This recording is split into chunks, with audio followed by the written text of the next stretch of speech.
Welcome back to another Tuesday of the RRI Podcast, a show where we talk about the hard things in public safety, the things that nobody wants to talk about, the things that are going to help you have a fulfilling career in public safety. So for this special episode, we're calling it PTSD, and tonight it's not just going to be Jason and I talking. We have a special guest on with us tonight, old friend of mine from school that we kind of went on the same path, but in different areas.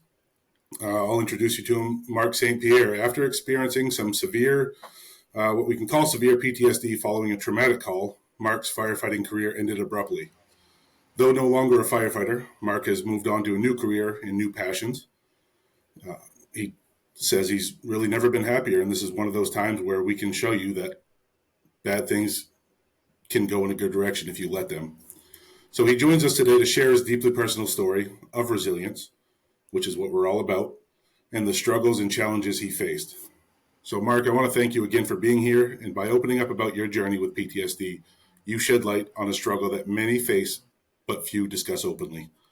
So to start, if you could just please introduce yourself and describe how you initially got into public safety work. And just to let you know, I think I can speak for both of us when I say I look forward to our conversation on the challenges that you faced and the lessons you've learned. So yeah, Brad, my name is Mark. I started in the fire service 2002. I volunteered with the town of Jay for a bunch of years until I moved to Florida and started a full-time career down there in Central Florida, right outside of Tampa. I worked totaling about 22 years in the fire service, and I think 2 to 3 years in corrections as well. Now, after I left the fire service, it's kind of like my wife and I and my kids. We live on the road full time in an RV and travel around the U.S. and go on adventures as much as we can.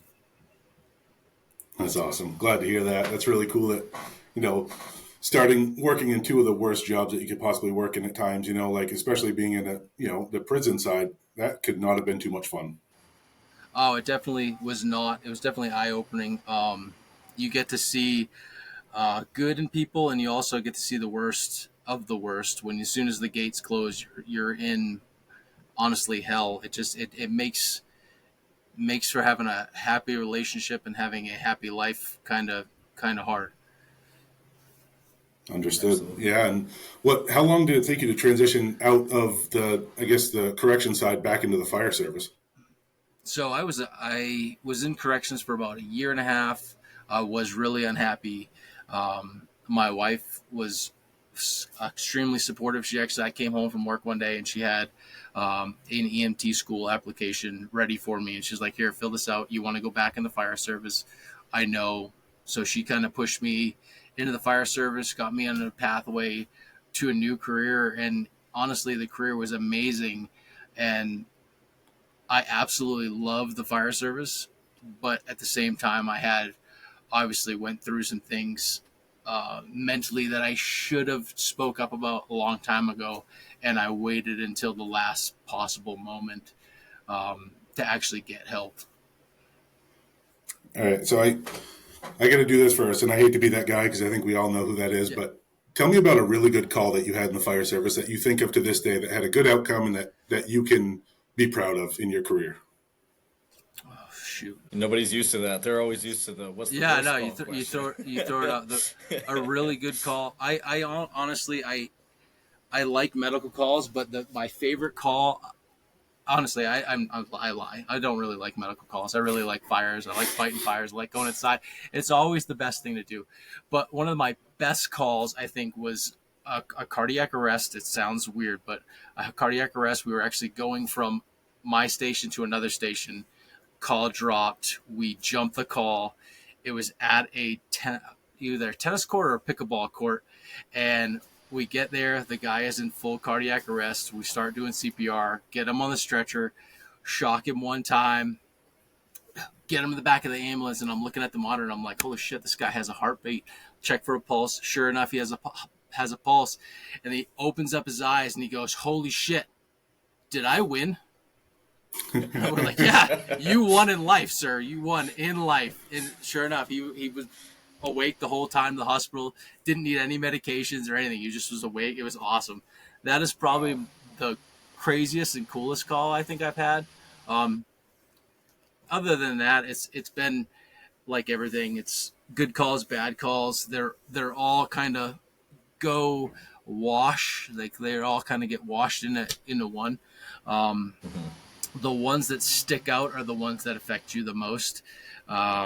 So whether they're good or bad, 20 years of running calls, it's the good ones stick out, the bad ones stick out. So you got to try to find a balance of which ones you're going to dwell on and focus on. Yeah, I agree. And you think about this, Mark. I just asked you about one of the coolest calls you've ever had, and that was a fun story to talk about, right? So right. We don't do that, though. We don't talk about the fun stories. We talk about the shit stories, the ones that hurt the most, right? Right. And people always ask, what was the worst call you've ever ran? And you're like, you really don't want to know. You can't really tell somebody in the public really what the worst calls you are, because those are the ones that bring back the worst part of it. Yeah, we had talked about that. Jason and I talked about it before. Yep. Identity, right? Because you go to the gatherings with family and they're like, oh, what's the worst call you've ever been on? And you're like, you can't handle that call, right. Right. So that's the borderline stigma of not being able to talk about it kind of helps. That's one of those things that really breaks it for us. Like we can't talk about it because we just can't, and they're not prepared to hear it, and we're not really set up to explain that to a lay person. As respectful as we can be to them, it's hard for us to explain a story that, so. All right. So here we go, Mark. So tell me a little bit about. No, you're good. I was going to say it's putting a different perspective on that whole topic too. We brought this up in the past, but even just asking what's the best call you've taken question totally puts somebody else's mind at ease compared to bringing them back to that stressful event. So it's all about perspective and hopefully changing people's ways of asking questions and the questions they do ask. So, but go ahead. Yeah, thank you. I appreciate that. So a little bit of perspective beforehand, Mark, if you had anything you could tell a new first responder, fire, police, EMS, or someone in corrections, what's one piece of advice before you tell your story that you'd give to them? Don't wait. Don't wait to talk to somebody. Go right from the get-go. Find somebody that you can either somebody that outside of work or somebody that's in work or a psychologist or somebody professionally that you can talk to. Find that person right away and early as you can in your career because you need it. I honestly believe if I would have had that opportunity or had found that opportunity earlier in my career would have lasted a lot longer, and I would have focused more on my career to prolong it. Because right now, looking back, that's what affected me the most is holding it all in and not saying anything about it. That's absolutely spot on. Did you guys have any kind of peer support or critical incident teams down there at all? So we did. It was they pushed mental health for the department I was on. The last department I was on, they pushed it. And they did a month-long mental health for first responders. Honestly, it's not enough. We did have a peer support group, but it wasn't focused enough. Myself, I was lucky enough when it came to the light that I was having issues. I had a lieutenant that I worked with that would call me every day. He'd call me every day to make sure I was okay. Sally said he loved me every day to make sure that I was all right, and he knew that I had somebody that I could talk to outside of my wife and outside of my kids. And we'll get to that part at the end of the incidents when I explain how my whole process went. And my process that I went through is not going to be the same as for everybody because everybody deals with stress and anxiety and depression differently. I was lucky enough I had a really good support group at home, and the core group of guys that I worked with knew what was going on, so they always had my back and they were looking out. That's awesome. Well, first of all, you said it was your lieutenant? Yes, my lieutenant. Lieutenant and all these guys that worked with Mark, if you're listening to this, we appreciate you for doing what you're doing. This is what we're working towards. And it's a very small community of people that really can lift up that person that needs it the most. So kudos to you guys too if you're hearing this. We appreciate you all. Absolutely. All right, Mark. So let's dig into the weeds. I guess let's talk about the first. I guess you know what? I'll just give you the floor and I'll let you tell your story how you see fit, wherever you want to start. Okay, we'll start with day one. And I didn't know this was the door that opened everything until I went to psychology. I started in the fire service in 2002, went through EMT school, and I was riding on the ambulance during my EMT rides. And the paramedic that I was with turned around and looked through the little window in the ambulance and said, "Hey, put extra gloves in your pocket because this is going to be a bad call." Um, and it was a rollover accident. It was before they had computers that had all the printout and everything to tell you what was going on, but it was a double fatality and another severe injured, and they were all of my age. Everybody was my age. I was actually, one of them was a school student of mine, was a classmate, and that was the first call. Luckily enough, the paramedic that I was with called my dad, and I was 17 years old, called my dad and said, "Hey, just keep an eye out on Mark." I went home. My dad it was at like 10 o'clock, 11 o'clock at night. My dad was sitting up and he's like, "Hey, are you all right?" I'm like, "Yeah, I'm fine. I'm good. I don't want to talk about it. I'm good. I'm going to bed. Leave me alone." Because that's what I learned in the fire service.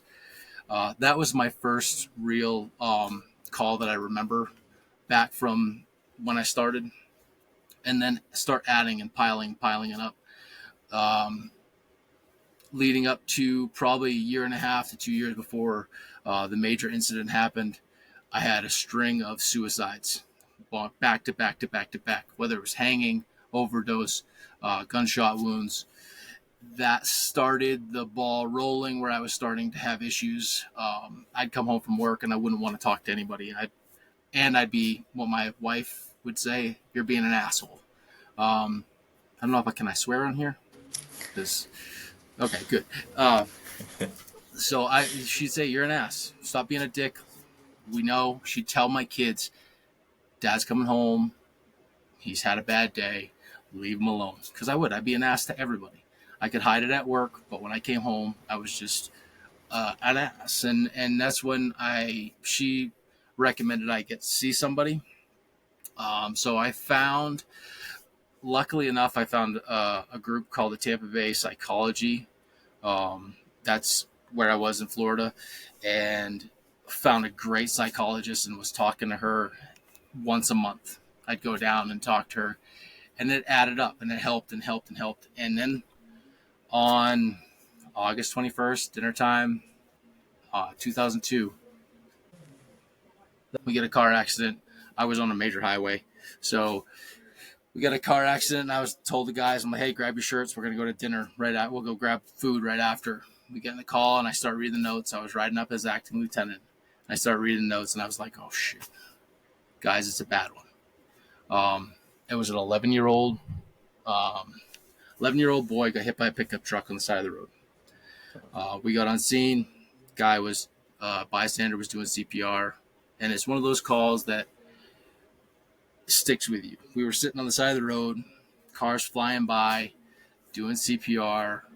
Ambulance got on scene, brought him put him on a backboard, put him on the stretcher, put him in the back of the ambulance, took him to the hospital. Myself and another lieutenant stayed on scene, and I broke down. I was like, I can't do it anymore. I'm done. I'm done. We went to the hospital to pick up the crew, and my battalion chief shows up and says, "Hey, everybody's going to the station. We have a group coming in to help you." We're like, "Okay, whatever, sure." So we get to the station, and it was CISM. We were there for like 3 hours talking. They brought pizza. We broke everything down. A lot of tears, a lot of crying. And they asked us all. They're like, "Hey, anybody want to go home? Anybody want to go home, be done with the day?" No questions asked. And I said, "Nope, I'm good. I'm going to stay." Well, that call didn't leave. I stayed up all night. We went to another call after that, and I went home, started going home, and I called the lieutenant that I was working with, and I said, "Hey, I'm done. I'm not coming back to work. I'm gone. I'm coming in and putting my resignation in. I'm quitting." And he said, please don't do that. Make the right decision. Go see the psychologist, and we'll go from there. I went down there, talked to my union president, and I said, hey, I'm done. I'm making this an incident, and I can't do it anymore. So it ended up went through the whole process. In Florida, there's a mental health, PTSD is considered workers' comp. So we went through that case, went through workers' comp, and in Florida, PTSD and mental health can be a disability. So we tried to go through that as well. And come to the end of it, I was like, you know what? I can't deal with any of it, because every time we start talking about the fire station, anytime we start doing anything that has to do with the fire station, it brings back the panic attacks and the anxiety. I went through a whole lot of different psychologists or psychiatrists, not psychologists, psychiatrists, that didn't really help. They didn't listen. They just pounded me with medication, and they said, hey, you just take this, you'll be fine. Yeah, the medications didn't work great. The only thing for me that worked was I did cannabis for a little while to try to calm me down, but it was taking 3 candies at night, and I'd still wake up with night terrors. I'd walk out the door, and I couldn't go outside without wearing headphones, noise-canceling headphones, because fire trucks driving by with the sirens on would set me into a panic attack and give me I'd have to go back inside. I couldn't go work my part-time job, couldn't work a full-time job. They said, hey, we'll put you on light duty and get you away from the fire station. I said, sure, I'll do it. Took my uniform out to iron it to get ready to go back to work, to light duty, and it put me through, again, panic attacks. And the last end of it was a whole bunch of months, and then we were getting ready to make the decision for me to go back to work, and my son came up to me and gave me a hug. He said, please don't go. Don't go back, and don't do that, because it's not good. And my son's 11.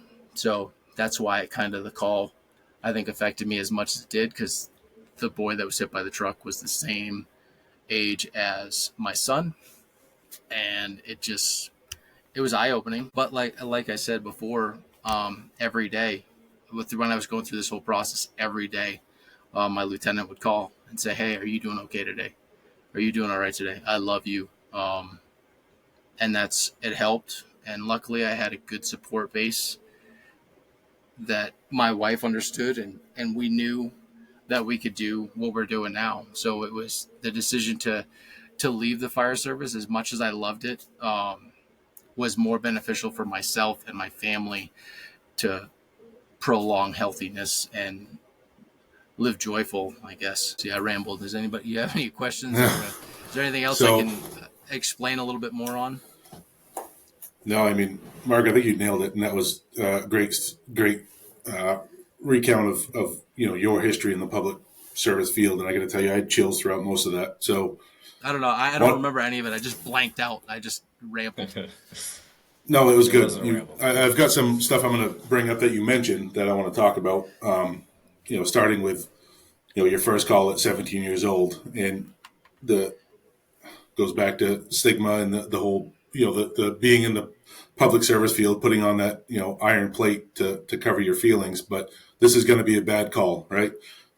That's good preparation for a call. However, a bad call to them is a traumatic call for you, you know what I mean? Or me, right. Or Jace, 100%. Or anybody else. At 17 years old, you shouldn't have seen that.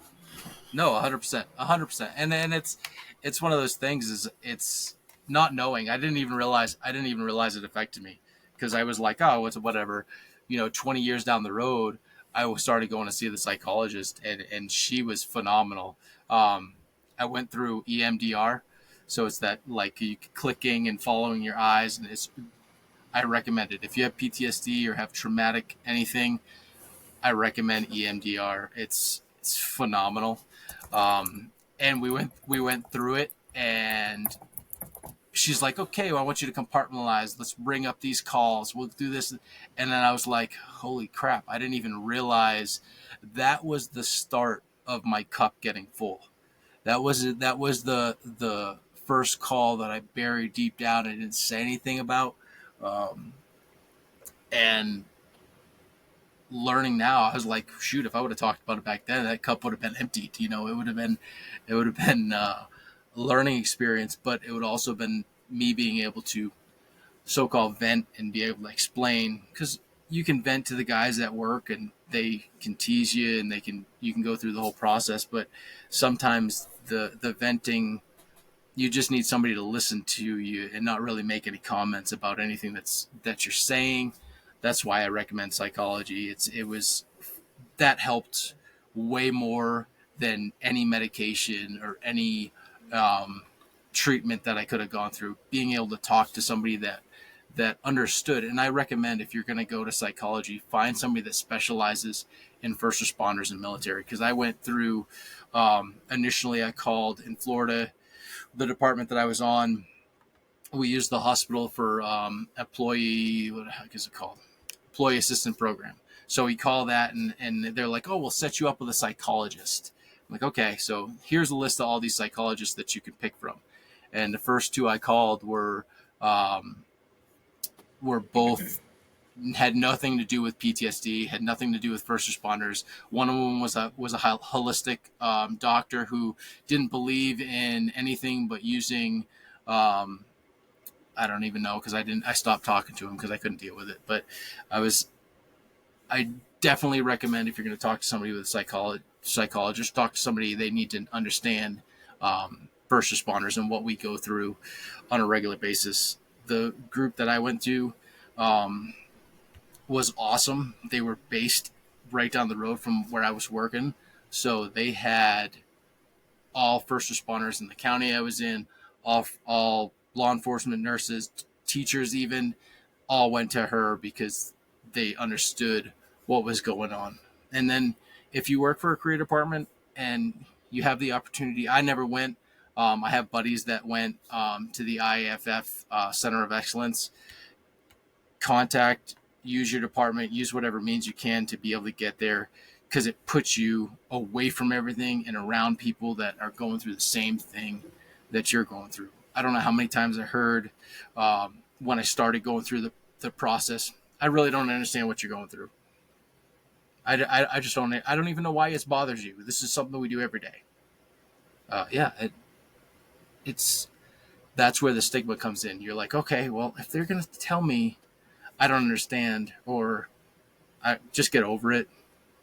How many times have we heard that? Just deal with it. Just go back in the truck, put your boots on, and let's go. Like, that's not what you need to hear when you're in a crisis, for sure. Because that crisis, you shut your windows off, you shut your ears off, and you don't want to listen to anybody. You just need to talk and get what you're dealing with out, and you don't need to be judged by anybody. Absolutely. Mark, I'd kind of like to take a second back real quick. You obviously talked about your wife and how supportive she has been through this process. Obviously, it sounds like your kids are just as supportive.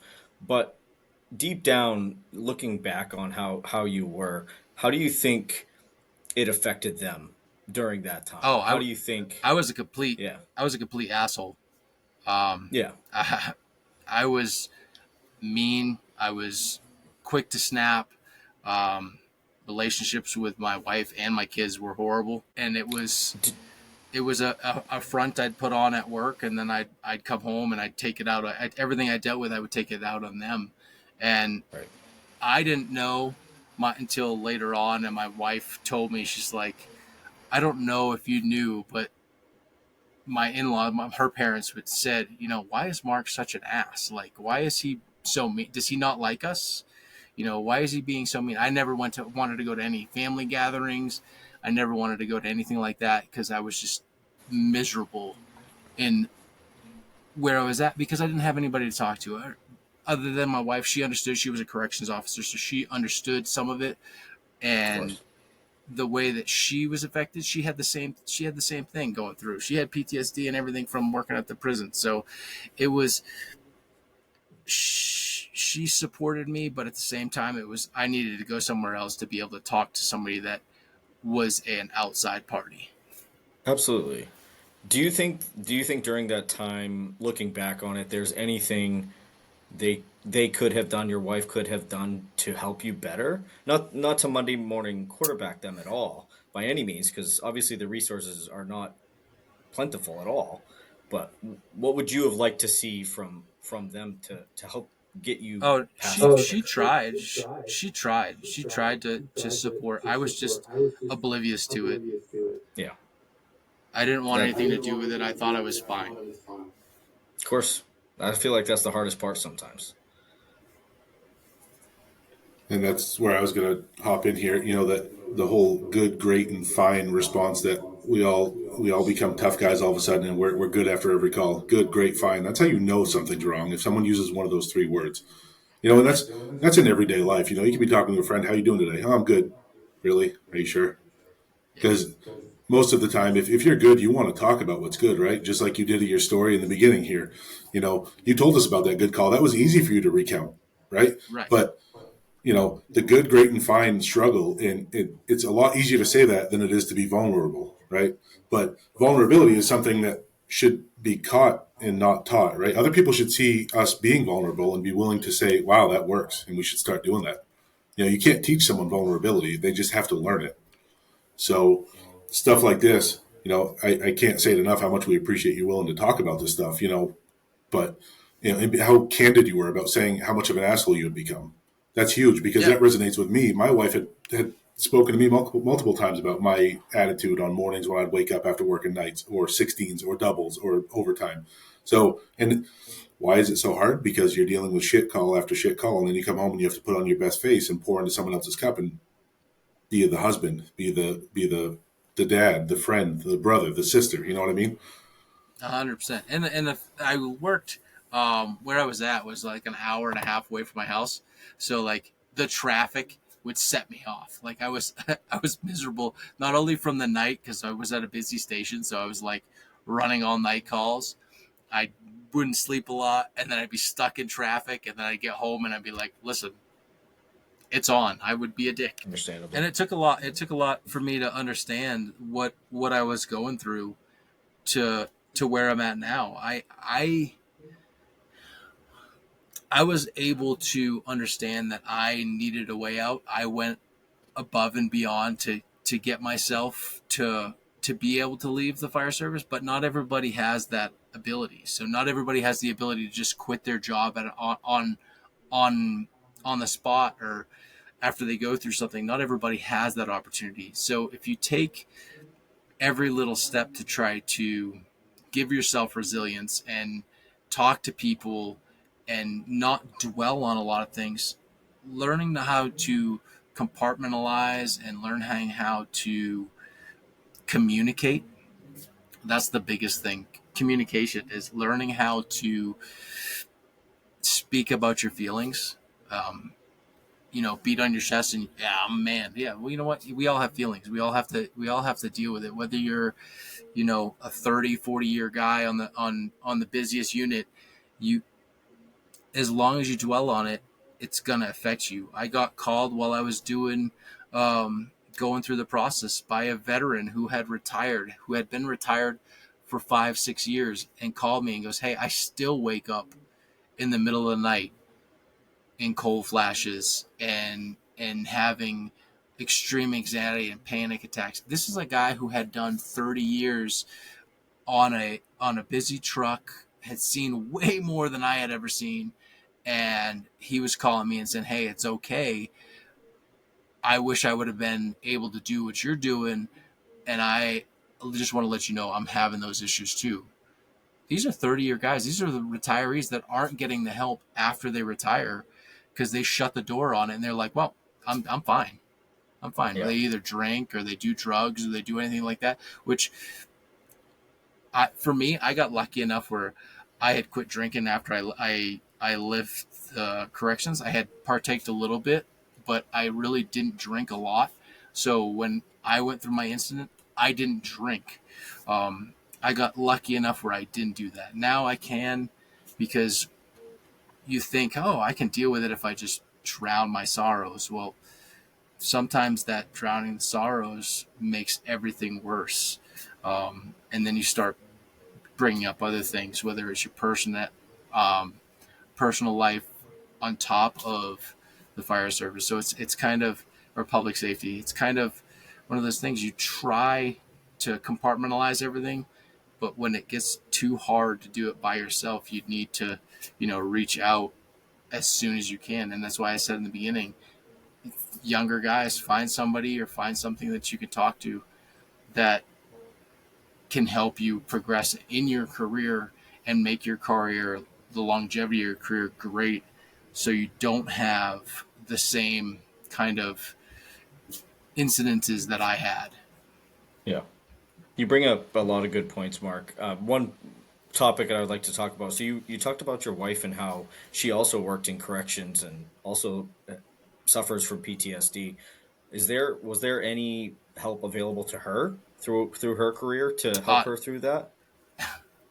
Absolutely not. It's one of those things is we and I didn't know it, how bad it was for her until I went through my incident. We started talking a little bit more, and it was years after she left the prison that she stopped having the dreams, stopped having the anxiety about it, and now it's I can't say I don't have flashbacks from it, because I do. There's sometimes I have dreams and it throws back, but I have learned how to kind of understand it and learn how to compartmentalize it and deal with it. And some days are better than others. Every day is not going to be great. You can't have every day great and blissful. There are going to be prolonged effects from this. For me, it's taken about a year and a half before I stopped crying every time I talked about it. So it was like I would bring it up and I would talk about it. So it was I talk about it and I start crying. So the biggest thing for the call itself was, and the thing that kept coming up and coming up, it was after the call, and we had the patient on the way to the hospital. His mom showed up on scene. So that blood curdling scream of realization of what was going on is what hit the most.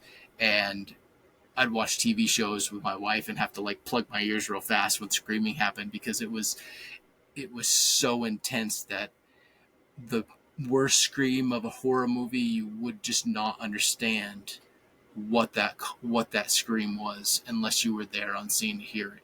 And it was hard to deal with. So every time I would close my eyes, that's what I would see and that's what I would hear. So it took a long time for me to get past that point to be able to talk about it, because every time I talk about it, it would bring up that, and I would have that breakdown, which is okay. It's all right to have that. It's okay. It's a healing process to be able to get there. Absolutely. But for me, I thought I did something wrong.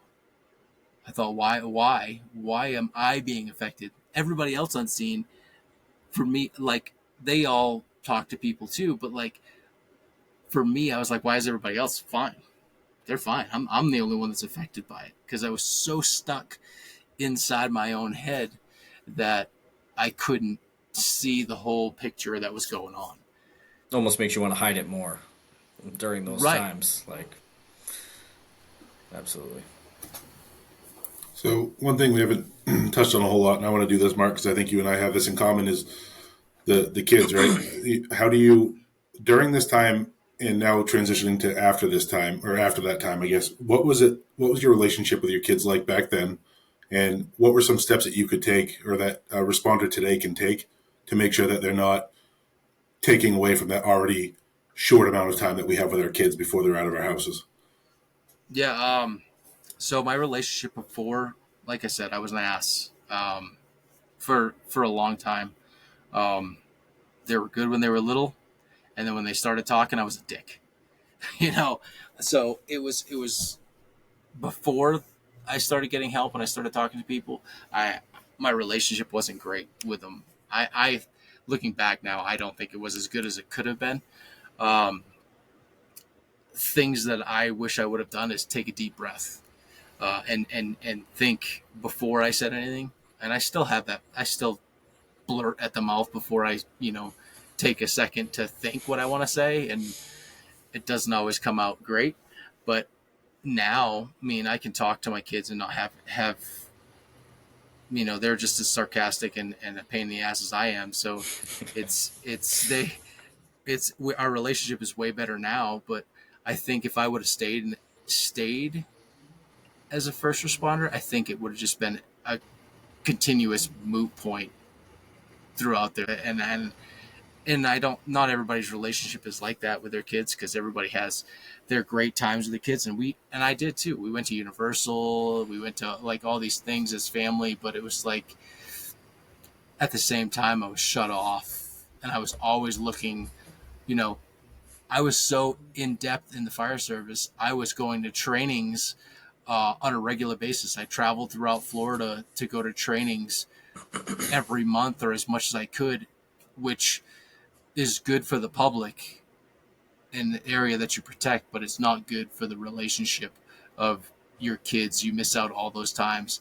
My daughter was when my daughter was born, my wife and I were both working full time and different hours. So I was working 24s. My wife was working 12. So we missed out a lot. Thankfully, my in-laws took a lot of that burden on them. And then when my son was born, or when my daughter was like 1-2, my wife was pregnant with my son, I was going through paramedic school. So I was, the great years that you would have through that 2-3 years old, I was going through paramedic school. So I was working a 24-hour shift. I was going to school, doing all my rides. All my days off were filled up. This is a regular routine that people are going through in public safety now, and they're missing out a lot of time with their children and a lot of time with their family. And on top of that, I was working a shit ton of overtime. I'd work every overtime I could, just because I didn't want to, not that I didn't love my family. I wanted to keep that burden away from them. And at the same time, we needed money. We were a young family, so I was working as much as I could, which put me away from the family a lot. And on top of that, my wife was working 12-hour shifts. So we wouldn't see each other. My kids wouldn't see us. It was rough. And this is a regular thing. Every day, first responders are going through on a regular basis. It's learning how to, time management and using as many of those hours as you can to spend with your family. Now, I work for myself and I pick my own hours. We go hiking. That's the biggest thing that helped me heal, was being outside and going hiking. We travel as much as we can. Like I said, we travel all over the U.S. Right now, we're sitting in Arizona. Tomorrow we'll be in Moab, Utah. So it's like, we go as much as we can. We'll be in Colorado for the summer. So I get the opportunity to do that, but not everybody gets that chance. Yeah, I saw that you guys today. Did you do something like a tribute to the Eagles? Something like that. I saw some pictures that you guys posted. Yeah. We were in Winslow, Arizona. We stood on the corner. That was very cool. We stood by a flatbed Ford, but there was no girl inside of it. That's great. Wow. Yeah. So, Mark, I appreciate that. That's crazy to think about. Like, it's a stigma of its own out within the realm of public safety, that we lose so much time with those loved ones because we put so much effort into wanting to do such a good thing for the world, right, in our communities. And I think that's another thing that we have to break. But, is there really a way to go through paramedic school and still give your family quality time? Oh, no. I personally, I wish I would have never went through medical school. I went through because we needed the money. Personally, the younger you can go through, that's another stigma of, you don't have any experience as an EMT, so don't go through medical school yet. You know what? Go through fire school, EMT school, do a year on an ambulance, do 6 months on an ambulance. you work at any time as an EMT, plan on going through medic school, because that's the way the fire service is gone nowadays. Um, go through it early before you have that family, because you're not going to have a relationship with your girlfriend. You're not going to have a relationship with your family, because that takes up 13 months to a year and a half, of time where you are working full time, going through medic school, doing your rides. Take that opportunity to do it young and learn. I went through, we went through EMT school and fire school in high school. And then I never went back through medical school until I was an adult and had a family, which was dumb. It's tough for sure. So, yeah, I mean, it's really, there's a lot to encompass, and we could probably sit here and talk to you for hours, man. I really appreciate, what you're giving us for material and being able to dive back into this and pull out that raw emotion and those feelings that you had to feel over and over again. So, a little bit of an apology for me for having you relive that, but like you said, you're an open book, and this is important to everybody. You know what I mean? So yeah, and I learned that if I held it in, it made it worse. So like I am 100% willing to talk to anybody about it, because it needs to be said, and people need to learn from my mistakes. I wish I would have taken the opportunity to, not once a week, because I was going to counseling like every 3 days when I was going through the incident and going through learning how to do it. But like, I wish I would have taken the opportunity to go through once a month, every other month, to talk to somebody. I've received phone calls from guys that, I knew back from Maine when, they called me and they're like, "Hey, this is what we're going through." I'm like, "Dude, call me anytime you need. I'm open all the time. If you just need somebody to listen to you, I don't need to talk. I can say, hello, how you doing? All right, go ahead. Tell me what you need. What's going on that's bothering you, and then let them go. Because as soon as you break their train of thought, they know you're not really listening, because you're like, oh yeah, sure. I remember that one time that I went through that. Just listen to them. Just listen and have an ear and have a shoulder to cry on. I cried a lot, and it's easy for me to say that now, but when I was still there, it was not, I would stop on the side of the road and cry. I worked, while I was going through when I went through psychology and I was going through that time, I was still working for myself. And there was days that I would get done doing what I was doing and just stop and sit and have my headphones in and listen to music, because I couldn't hear sirens, which made life horrible. But I would just cry, and it was something that I needed to do because I held it in for so long. So it was a learning. It's still learning. I learn every day to be a better person, because I'm still a dick. I like that you still carry some of the sarcasm with you too. You're at least not going to let that go. You can't let that go. That's a trait. Oh, you no. got to keep that. I'm horrible. And you know what's bad? The worst part about myself being sarcastic is my wife is worse than I am. Oh boy. And now my 11-year-old is just as bad as she is. So it's like, it's horrible. It's fun. It's going to be a fun house to be around. It's awesome. Fun to be on the road. Oh, it's awesome. Good. I got one question before I'm assuming, wrap up here. What advice would you give to somebody who is struggling with mental health issues but don't know where to turn for help? You've obviously talked about who you had for resources, who you went through. But what's your best advice for the folks listening? Honestly, Google. Google is key. When I was, it was, for me, a lot of the stuff was laid out for me. Like, we had the EAP where we could call, which was useless, in my opinion. Mm-hmm. Some places that may be better than others, but where I was at, it was useless. There is a group, and I was trying to find it before we started, because I was looking it up for a couple of my buddies up in Maine, but there was a group that was just like the Tampa Bay Psychologists Association in Maine that is just like that. So do your due diligence. If you're having a struggle, first of all, reach out to somebody that you can talk to and say, hey, listen, I'm having a hard time. I've talked to a buddy of mine recently that I went back to college with. He was right at that verge of, ending everything, but his partner at work understood what was going on and reached out and said, hey, listen, come with me, stay with me for the day, and we'll talk, and saved his life. And he went to the IAFF Center of Excellence. He's no longer in the fire service either. So there is options outside of this. And one of the episodes that you had earlier was the identity. And I 100% agree. For the longest time, when I was thinking about leaving, I was like, well, what am I now? What am I?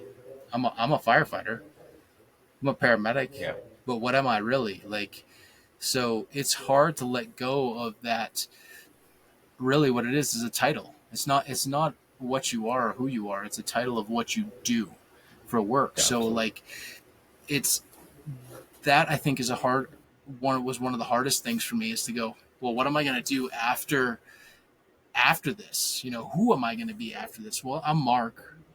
I'm a loving husband. I'm a loving father. That's who I am. That's who I need to be, and that's who I need to strive to be before anything else. Absolutely. Work comes second to family, really, is what it needs to be in life in general, because money will come and money will go. If you are having an issue to the point where you're and this is the hardest word to say, is when you're contemplating suicide, it's time to fucking leave.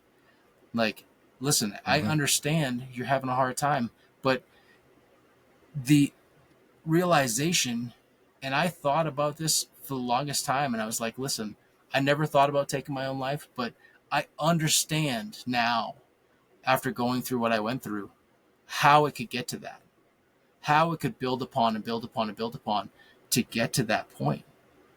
So if you are at that crisis point and there is nothing left for you to do, leave your fucking job and find help and do something else, because there's no reason to continue putting yourself through it. Money comes and money goes.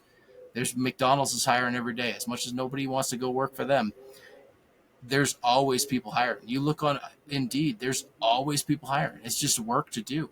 It's a hard time to get jobs, but there's always other options out there. And when I realized that there was other options to do, other than the public safety, my life got better tremendously. I'm happy. I smile more.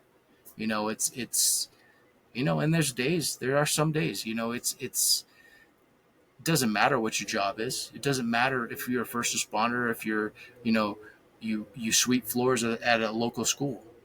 Everybody's going to have their outlook is going to be different, but everybody's going to have their little bit of anxiety, or am I doing enough in my life am I going to look good to my friends if I don't get promoted to lieutenant, or if I don't get promoted to head janitor? Am I not going to be that next step? The department I work for was very, very big on pushing to get to that next step. Not everybody wants to get to the next step. People want to ride backwards and ride on a fire truck. I wish I would have done that from the get-go. Stay riding backwards is what I wish I would have done. Yeah. Yeah, I think it's just another point to bring out real quick is that PTSD happens on all levels, right? It doesn't matter if you're a first responder or children get PTSD from things that they see, right? So right. It's not unheard of for like your example, a janitor could have seen a kid choking in the cafeteria. That could scar him for life. You never know, right? So 100%. I like that you bring that example up, is that, work is work, money is money, it comes and goes. But the thing that's a constant is your family. And, Amy and I just sat downstairs today and worked on our will for the first time. You know how scary that is at 38 years old to think about your will? I did that in my 20s. Yeah, I did. When we started working at the prison, there was a lot of times that, corrections officers would get injured and stuff like that. And we had a young family. So it was like, what do we do if something happens to one or both of us?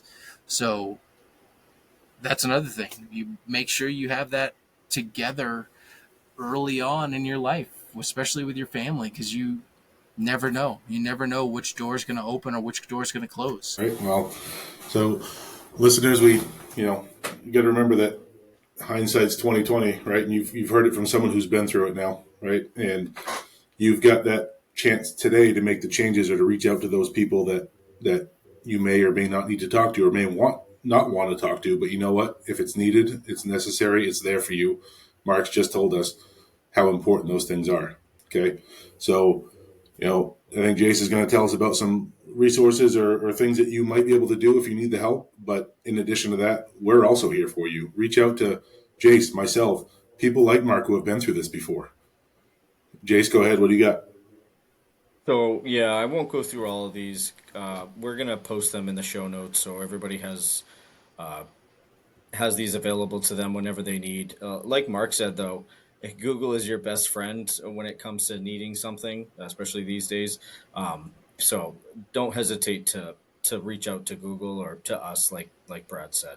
One of the biggest ones we deal with, especially at 911, is 988.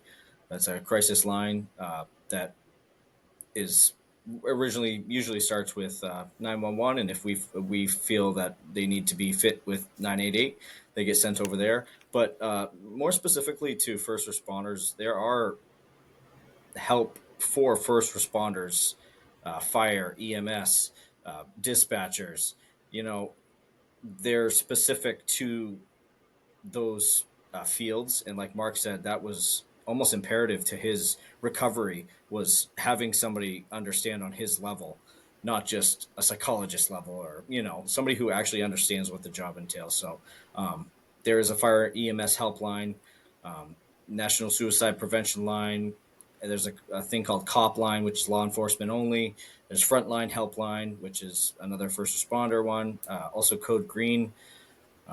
I'm not going to get into all these because we could go on forever about it, but I'm going to post them in the show notes so everyone has those resources available. And it's what works best for you.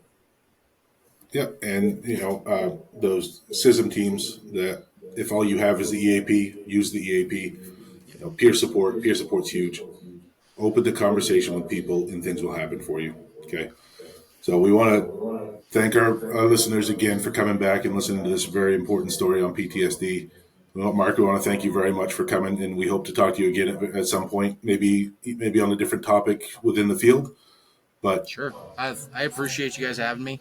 There's a lot of things that I didn't touch on, just because you don't remember in the heat of it. I was super nervous. I don't know if you could tell, but I was a little bit nervous. But I don't mind. I don't mind talking. My story, like I said, I'm an open book. I learn every day, and I learn how to deal with a lot of things every day, not just from the fire service, but in life in general. As you can tell, my gray hair gives it away.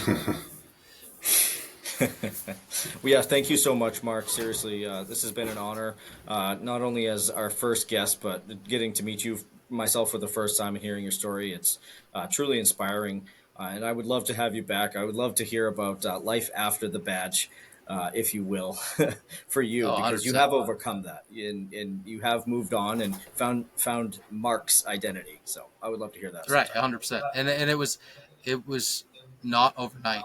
It was definitely not overnight. It's a long process to get, I would say healed, but how do you overcome something that sticks with you? You're always going to have a little bit of it. Yeah. It's like scar tissue. Learning how to, yeah, it is. And it's learning how to deal, with life once you get past that batch. Of course. But there's hope. Absolutely. There's hope. Yeah. Oh, there's 100%. Absolutely.